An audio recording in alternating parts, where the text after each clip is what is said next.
cette fois du public. Patate chaude. Patate chaude, vous voyez tout ce que c'est qu'une patate chaude? Qu'est-ce que c'est? Un truc qu'on surfile, hein? Voilà. Parce qu'on ne sait pas quoi en faire, hein? Une patate chaude, comme ça. Il y a des places par ici, sur la table, sur les rebords de fenêtres, sur les... ce qui se passe, c'est qu'en fait, ici, donc ça faisait partie des finalistes du prix Yvette Zikramel. Et puis, bon. Alors, maintenant, je dois vous confier que moi, j'ai un faible, mais fortement marqué, et que je ne cache pas, pour Marie Bert. D'abord parce que je l'ai rencontrée en 2017, au moment où elle avait écrit une pièce de théâtre, Les Survivants, dont elle m'a attribué et octroyé le rôle principal de Jacques. Donc maintenant, ça a créé un lien. Ensuite, j'ai joué dans une autre de ses pièces l'année dernière, L'Imposteuse. Et puis, en fait, je suis fan de Marie, donc je dis tout de Marie. Je suis très contente que le public ait aimé Patate Chaude autant que moi je l'ai aimé. C'est très simple. Patate Chaude, ce truc qu'on se refile, Patate Chaude n'est autre que le prénom d'un chien. Vous allez me dire, on dit comment? Un patate ou une patate? Une patate, c'est qu'en fait c'est une chienne. Sauf que le problème, c'est qu'elle n'a pas du tout le look d'une chienne, hein, adorable. C'est plutôt un molosse et c'est quelque chose d'assez effrayant. Chez Marie Bert, elle a une langue extraordinairement qui s'adapte au théâtre, qui est très parlée, ou qui s'adapte aussi à un vocabulaire de la rue. Elle sait peindre les personnages comme personne. Elle est drôle, c'est incisif, et puis bien sûr, elle a toujours des pirouettes théâtrales à la fin, mais c'est pas pour rien qu'elle a des filles qui font du cirque, pas tout à fait du cirque, mais surtout beaucoup de musique. Elle a plein d'animaux qui font des cirques. Alors, l'histoire est très simple, je vous la campe avec des extraits. Cette fois, vous devez vous débrouiller pour comprendre. Sachez juste que la seule personne qui parle pendant tout le livre, ce n'est pas une femme, c'est un jeune narrateur qui est le petit frère du grand, vous allez le comprendre, et qui est au chômage. Et c'est lui qui va hériter certainement de cette patate chaude. Cobb est mort, il y a de ça quelques jours déjà. Cobb était un bon pote de mon frère, un vrai de vrai, un de ces garçons qui fascinent tout le monde. J'étais fasciné par Cobb à travers la fascination de mon frère, qui déjà me fascinait. Enfin, tout ça pour dire que du haut de mon mètre 15, quand j'étais gosse, déjà, j'avais envie de devenir comme lui pour que mon frère m'admire. Mon frère, c'est-à-dire tout le monde, quoi. Parce qu'à cette époque, mon idée du rayonnement social se limitait plus ou moins au regard que mon frère posait sur moi. Cobb, un de ces mecs qui touchent à tout et qui ne servent à rien. Cobb était sportif, il était fort en maths, il aimait bien prendre la parole au nom de tous, pas besoin d'un dessin. On a tous croisé des mecs comme lui, ce genre de types qui font rire les profs quand ils mettent le feu, même quand ils mettent le feu en classe. Des mecs qui réussissent tout, devant qui les portes s'ouvrent spontanément, voire se dégondent en ratatinant celui qui vient de les franchir avant eux. Ces mecs devant qui toutes les portes s'ouvrent et qui, finalement, n'en franchissent aucune. La famille de Cobb, ce sont des gens bien. Le genre de gens bien que les gars comme Cobb se mettent à snober vers 16 ou 14 ans pour aller traîner avec des types comme mon frère. Je suis pas sûr que les parents de Cobb aient été ravis de cette amitié. Le père est banquier ou PDG de je ne sais quelle boîte commerciale, un truc du style. Et la maman est secrétaire de direction.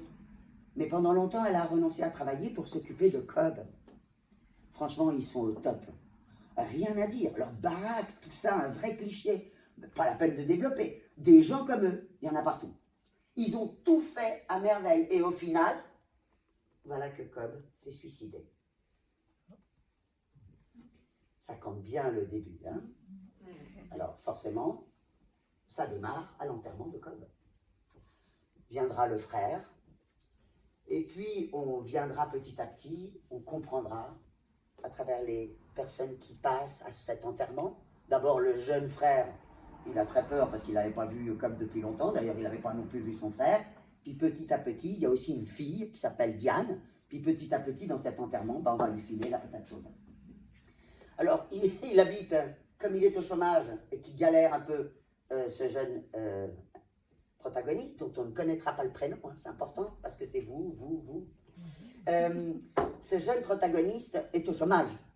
Et il a hérité de patates, Donc Patate, on lui a amené le coussin, les croquettes et tout ça. Et il habite chez sa grand-mère. Sa grand-mère, elle a des trucs à faire. Elle ne voit pas d'un très bon œil Patate, mais finalement, elle va l'aimer parce que c'est une grand-mère et que les grand-mères, il n'y en a qu'une par vie ou deux, mais elles sont tellement géniales. Et voilà qu'il doit se démerder, il est convoqué au chômage. J'ai passé une journée d'enfer. Diane avait déposé les bagages de Patate dans l'entrée, un couche-panier, une gamelle, un sac de croquettes, une laisse, un manteau bleu tricoté par Cobb. J'ai essayé de le promener une première fois, c'est le chien des Baskerville, il est fou ce truc. Il tire comme un dingue sur la laisse en poussant des grognements, il t'entraîne à la suite dans des courses effrénées, derrière je ne sais quelles ombres qui l'ont provoqué, il fonce sur les passants, il se jette sur leur sac de course.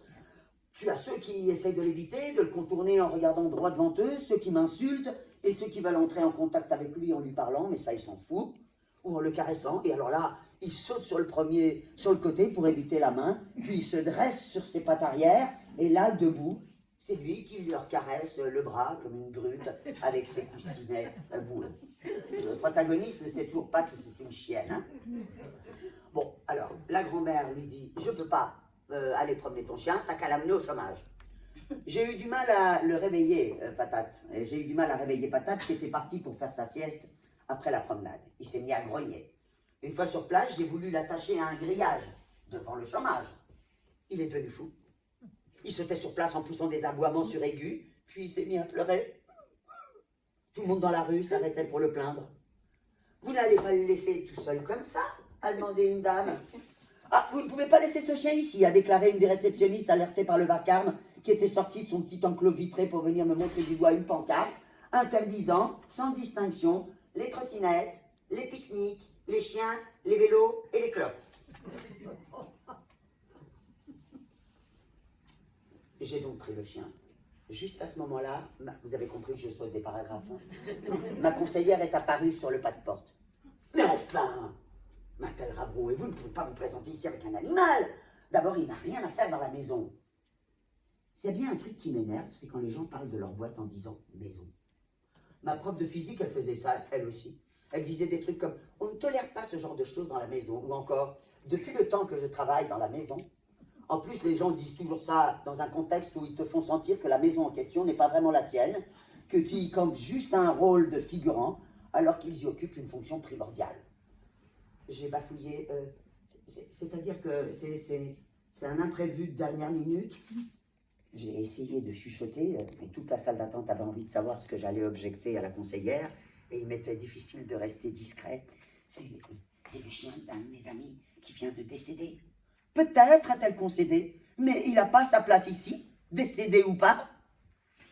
Une copine vient de le déposer chez moi, je ne savais pas quoi faire. J'avais pas d'autre choix que de l'introduire dans la maison. J'avoue que j'ai fait un peu exprès de reprendre son expression pour voir ce que ça lui faisait.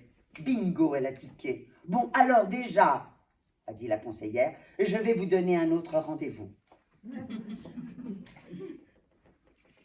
Et puis, toujours pour vous montrer à quel point... Bon, alors, je ne peux pas vous raconter pareil le livre parce qu'il y a une magnifique pirouette, mais sachez que, de fil en aiguille, ce protagoniste va garder le chien, va renouer passablement des liens avec son frère qui est quand même passablement imbibé d'alcool et qui est pas mal dans la rue, et puis beaucoup, ils vont parler de Cobb.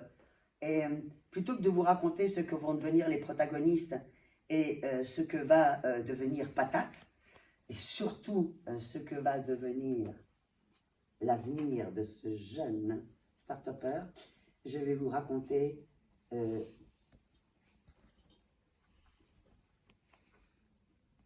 un passage que j'adore particulièrement, qui est comment est-ce que Maribert parle des chiens.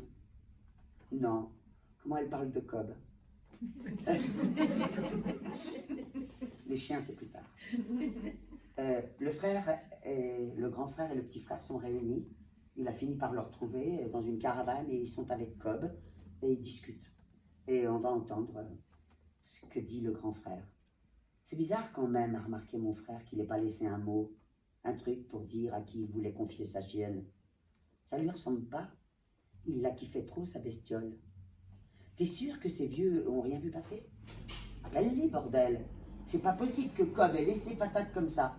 Putain, il est con, ce gars. Il nous fait chier avec ses conneries à tout planter comme ça. Merci, pensez à nous, connard. Cobb, il réfléchissait tout le temps.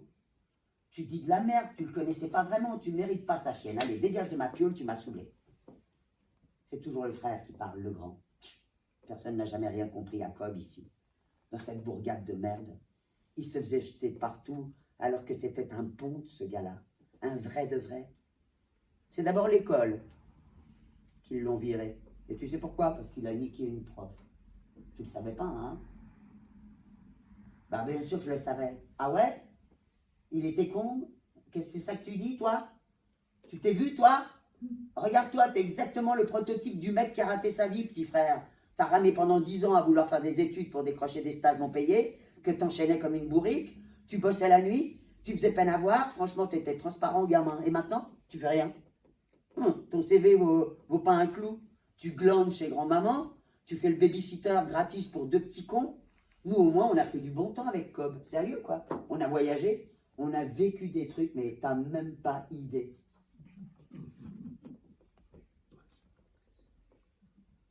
Patate s'était installé à côté de lui pour se faire gratter les oreilles. Derrière les oreilles, mon frère continuait. Et eux, ils sont pas cons, peut-être, les darons de Cobb? Non, toujours à le fliquer, toujours à lui dire de la merde, à le faire passer pour un demeuré. Ils en avaient rien à foutre de ce qui comptait pour Cobb. Tout ce qui les faisait kiffer, c'était leur boîte privée, héritée de leurs ancêtres, engraissée à la sueur de leur front. Et puis ils ont fait un gosse pour le ranger dans leur boîte. Il s'est rouvert une bouteille. Ça fait pas rêver, hein? Cobb voulait pas être mis en boîte. D'ailleurs, même mort, il le respecte pas. Lui, il voulait qu'on lâche ses cendres au-dessus du lac. Ça y est, ils sont contents. Il est dans une boîte. Il va pas se barrer plus loin. Toujours à cause du temps imparti, je peux pas vous lire encore des paragraphes et des paragraphes sur les chiens et sur la superbe pirouette quand les mois et les jours approchant, les 2 frangins seront convoqués chez un notaire. Et vive la vie. Cobb sera peut-être vengé. Désolé, vous n'avez pas de chaise, on peut peut-être en ramener, il y a peut-être des bords de fenêtre, ou vous asseoir par terre.